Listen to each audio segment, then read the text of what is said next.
Rashtrawadi Congress party Sharadchandra Pawar आम्ही या पक्षाच्या वतीनं 3 जागांची मागणी करतो आहे। मुरबाडचा विषय आहे, शहापूर आहे आणि भिवंडी पश्चिम आहे।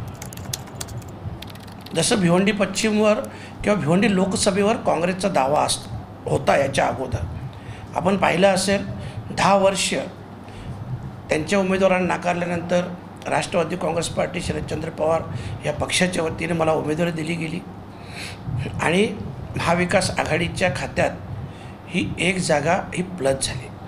खरं म्हटलं तर आपण जो काँग्रेसचा दावा आहे की मुस्लिम समाज हा आमच्यासोबत आहे, मी लोकसभेच्या अगोदर देखील बोललो होतो, आजही सांगतो, मुस्लिम समाज हा काँग्रेससोबत नाही, मुस्लिम समाज हा महाविकास आघाडीसोबत आहे। जर तो काँग्रेससोबत असता तर 2004, 2009, 2014, 2019 तुम्ही सगळ्या विधानसभेचे निकाल पहा, कधीही विधानसभेच्या निवडणुकीत काँग्रेसला मुस्लिम समाजानं किंवा भिवंडीतील पश्चिमेतील मतदारानं कधीही स्वीकारलं नाही।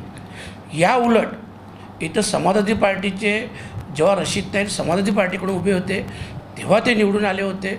पूर्वेला आपण पाहिलं असेल अबू आसिम आझमी निवडून आले, आज रईस शेख निवडून आले, परंतु कधीही एवढ्या वर्षात काँग्रेसला मुस्लिम समाजानं स्वीकारलं नाही आणि ही सत्यता आहे। मुस्लिम समाज हा आघाडीच्या बाजूने आणि आता महाविकास आघाडीच्या बाजूने भक्कमपणे उभा आहे, परंतु विधानसभेसाठी त्यांनी कधीही स्वीकारलं नाही आणि म्हणून यावेळेस या विधानसभेवर आमचा दावा आहे। आणि ज्या विलास पाटीलनं प्रवेश घेतला आपण पाहिलं असेल, काँग्रेस पक्ष संपवण्यात विलास पाटलांचा सिंहाचा वाटा आहे। ज्यावेळेस भिवंडीत 90 नगरसेवकांमधून 47 नगरसेवक हे काँग्रेसचे होते, त्यावेळेस 12 नगरसेवक शिवसेनेच्या नगरसेवकांनी पाठिंबा दिला होता आणि त्यावेळेस विलास पाटलांनीच काँग्रेसचे 18 नगरसेवक फोडले आणि भाजपाला सोबत घेऊन ते महापौर बनले।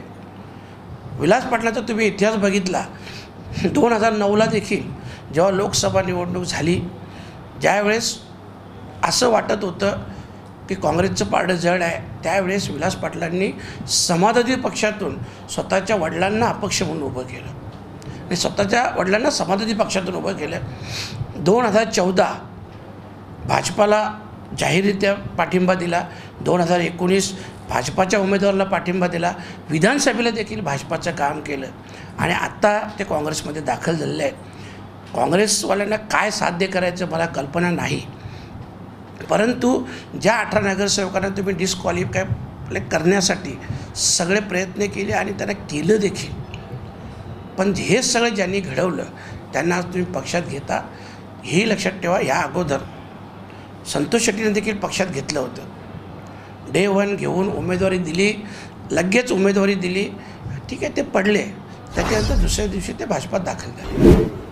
विलास पाटलांचं देखील काही नवीन नाही आहे आणि म्हणून जरी तसं असलं तरीसुद्धा अनेकांनी मला सांगितलं का विलास पाटील इच्छुक आहेत। खरं म्हटलं तर माझा पूर्ण विश्वास आहे, ज्या 4 निवडणुकीचा निकाल बघितला 20 वर्षाचा, तर ही सीट 100% राष्ट्रवादी काँग्रेस पार्टी शरदचंद्र पवार या पक्षाला आम्ही घेणार आणि त्या जागेवर आमचा 100% अधिकार आहे।